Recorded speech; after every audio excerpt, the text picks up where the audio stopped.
Matagal na pong makatenga yung CAMAPSI. Application, no? Yes po. Kompleto na dokumento, sir. Opo. Kompleto. Sabi pa po nung CDC sa mismong kay harapan ni Direktor, hindi namin maibigay yung pera sa AMAC. Kasi ang AMAC walang dokumento. Dokumento mo lang yan. Sabi niya. Ang CAMAPSI. Ang CAMAPSI, complete po ang dokumento, kailangan na lang namin sa'yo. Yung i-register mo na lang, bigay na namin yung pera. Director Antonio Roman. Mananawagan po ako, Director. Nihintay namin, Director, na sana po i-register na ninyo sa Region 3 yung CAMAPSI.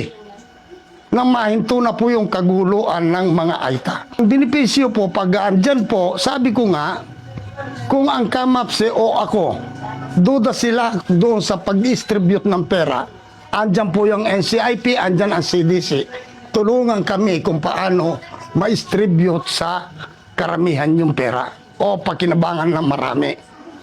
Yun po yung aking plano at ang aking panukala sa buong AITA. Ilang porsyento ang ating pinag-uusapan? Dito po sa CDC, 44 million ang dapat pong makuha na ng AITA. Okay po.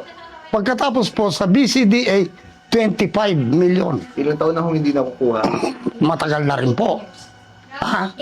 18 years na. Okay. So, pag niregister mo kayo, pwede nyo na mag-claim. Makuha po. Pati po, pag na-registered po ito, ang CDC naman, bukas makalawa ibigay na namin sa bangko yung cheque. Pati po yung BCDA, ganun din. So, saan nyo ilalaan yung pondo pag na-release? Pag nandyan po yung pera, na-release na po, andyan na sa bangko, hindi naman po mangyayari na ako lang ang magdidesisyon o itong mga matubag. Ipadaan po sa buong sitio, buong AITA kung paano ma-distribute o mapakinabangan lang karamihan yung pera.